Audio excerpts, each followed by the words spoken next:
Hi there, my name is Shiva. I'm the first degree black belt from the Netherlands, and today I'm going to be interviewing my master instructor, Colin Bakker. Hi, Colin. Welcome Hi, how to are you? the podcast. Thanks. I'm good. How are you doing? I'm really fine, thanks. So the intention of this podcast essentially is to talk to you about what your experiences have been in the world of Taekwondo and what you want the art, where you want the art to actually go. So before we start off, could you tell us a little bit about your history of learning martial arts and teaching martial arts?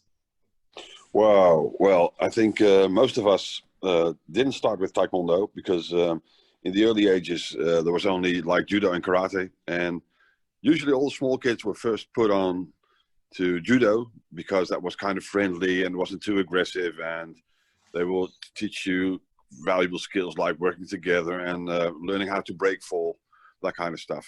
So I did that until I think about the age of 15, and by that time I was a brown belt. And then you couldn't make black belt before the age of 16, so you had to do lots and lots of competitions. And because I was pretty tall for my age, I used to have to fight guys of 16, 17, 18. So I really got fed up with that after a time. So I just stopped. And when I was about 14, I saw a Taekwondo demonstration. I don't remember, somewhere in, I think, Alphen aan de Rijn. And I really wanted to do that.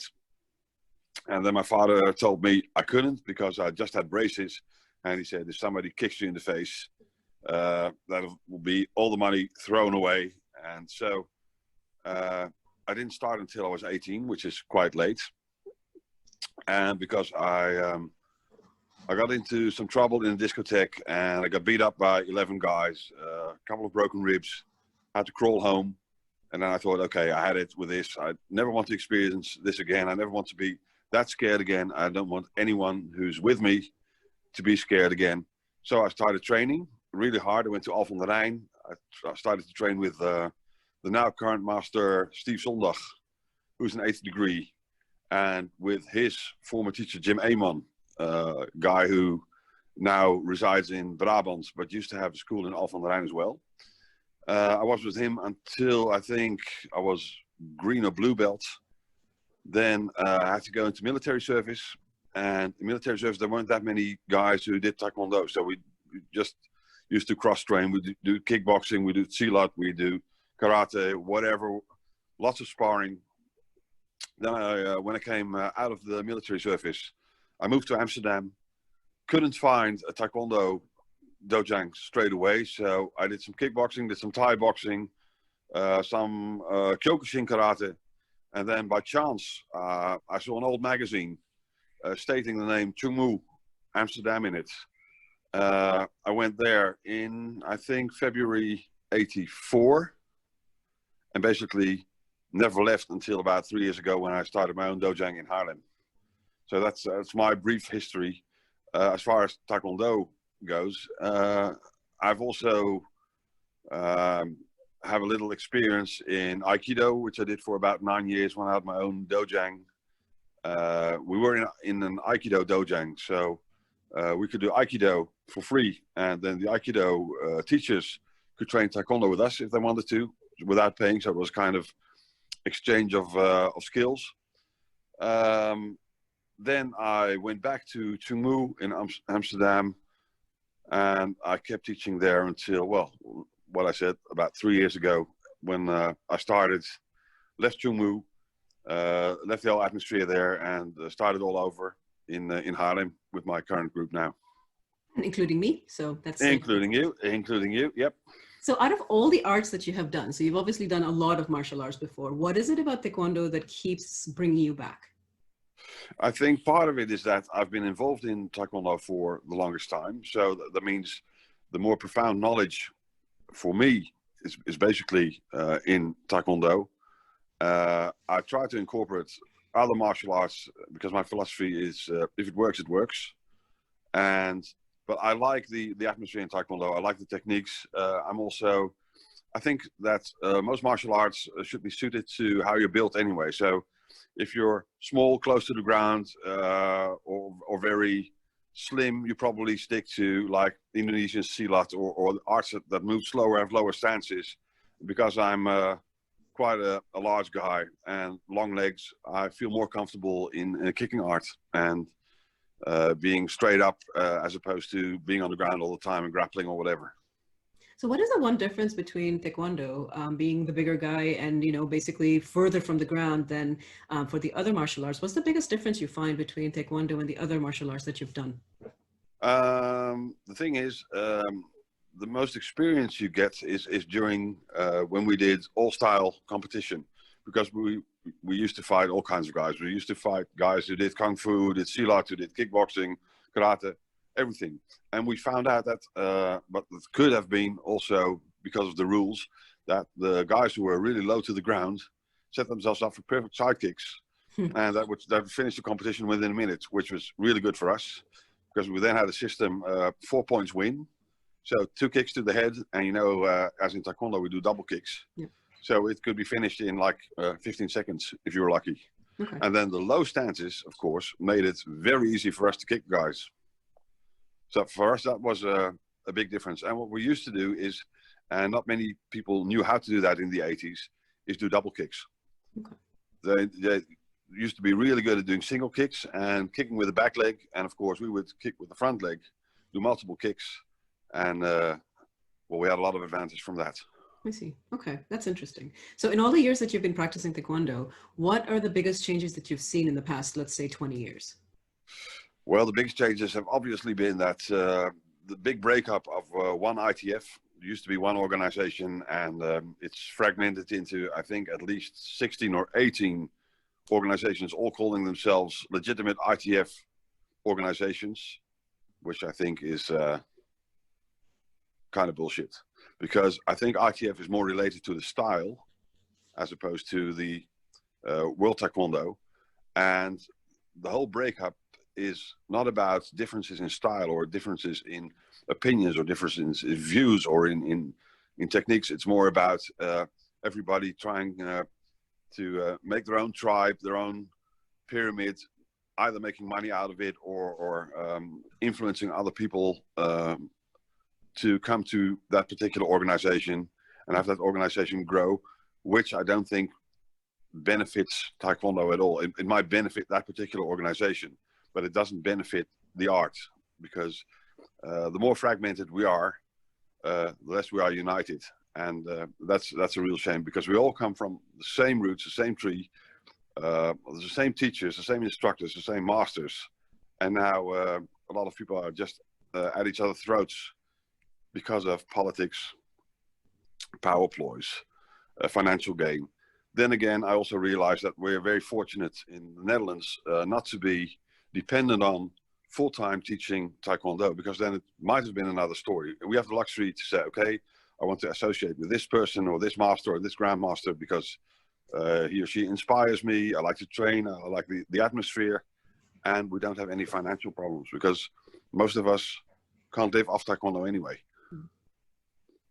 So coming from that, would you say that that would be the biggest challenge for the future, for all of the ITF sort of practitioners to come together as one? I mean, that seems to be a huge challenge at the moment. I don't think I don't think we need to come together under one flag. I mean, what I see now, and that's probably the best thing of the whole COVID episode, is that lots of people are working together now, either on online competitions or having discussions in groups with multiple organizations. There's a lot more respect for each other. There seems to be some kind of feeling of, okay, we've all had our say in where we want to be and who is in the most legitimate organization. So we're past that.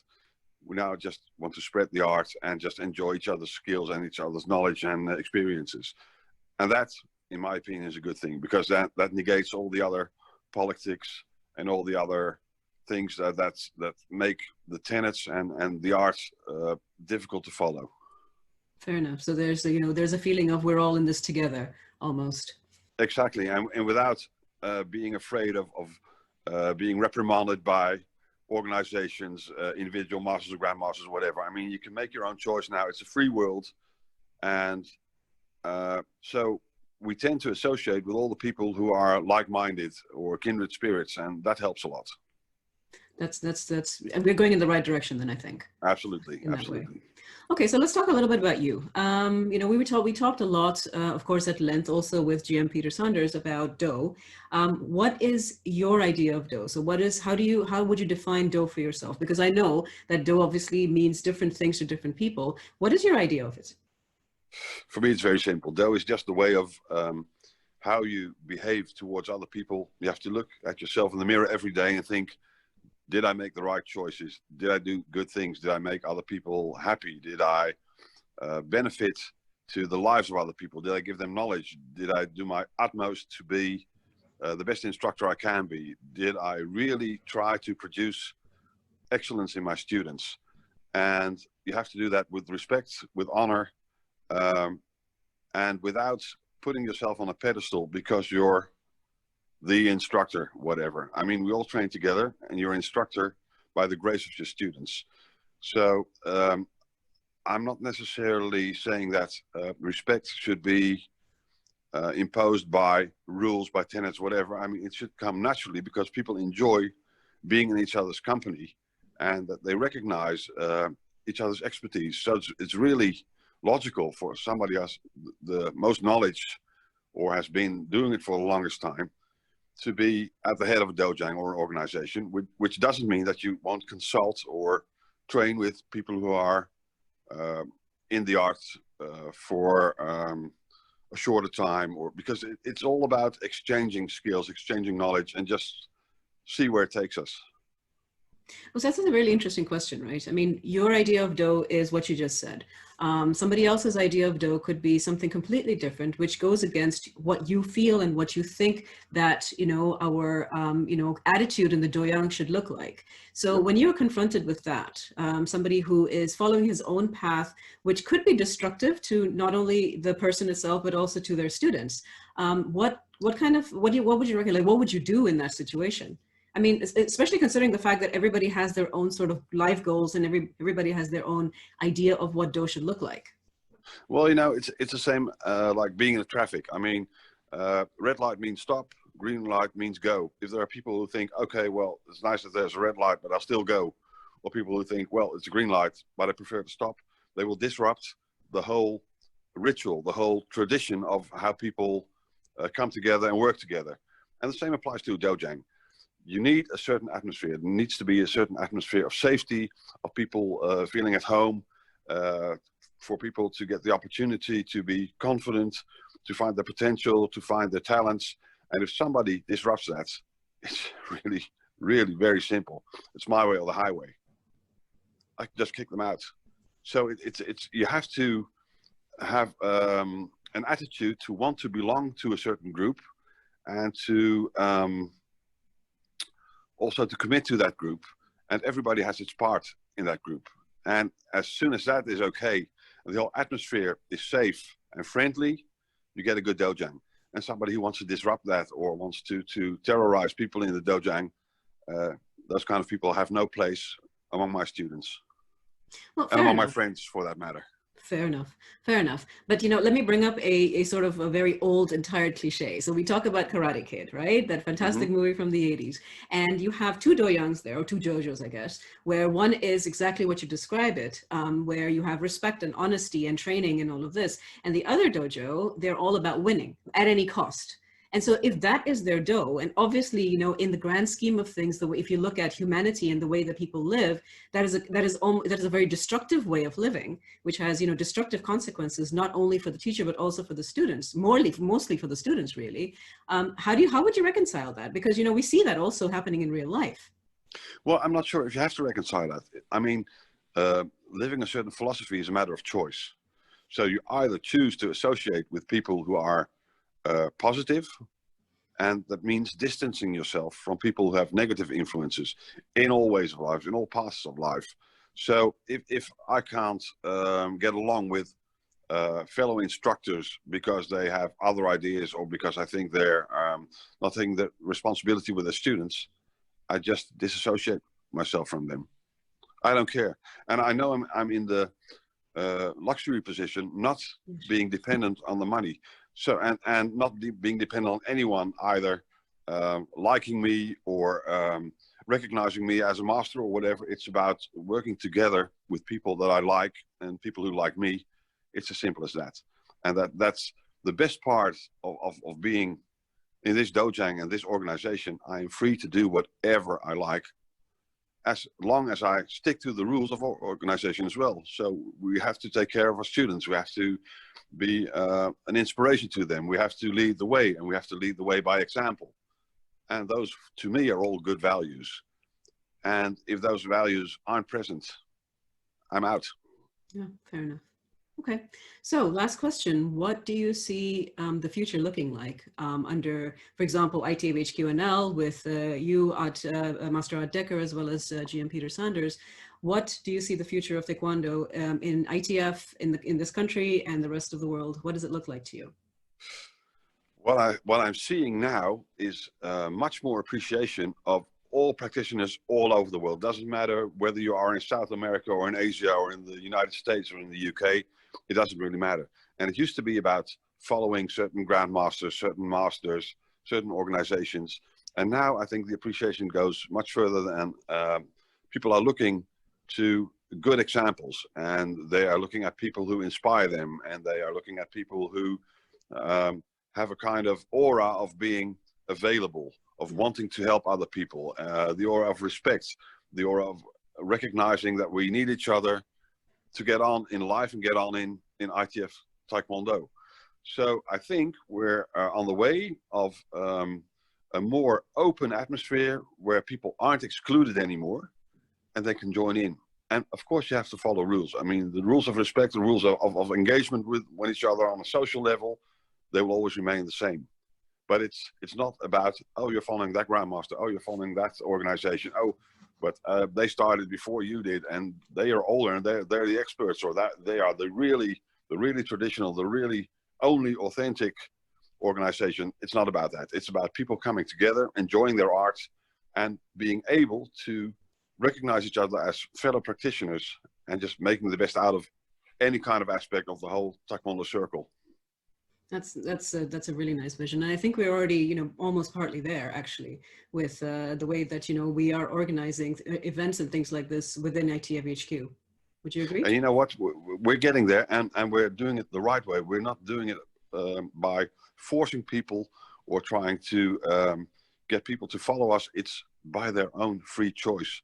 If you like us, if you like the atmosphere, please come and join us. If you don't, feel free to join any other organization. Do whatever you like. So it's not by, and we try to influence people just by saying, okay, just come and look, come and train with us. If you don't like it, it's okay, no problem. There are 1,800 other different organizations you can join. But if you like it, stay with us. We'll treat you with respect. And for us, it's all about sharing experiences and making the best individual martial artists we can find with the people that we train with. Wonderful. Well, thank you so much for your time, sir, today. I think we're all very keen on figuring out, what the future looks like.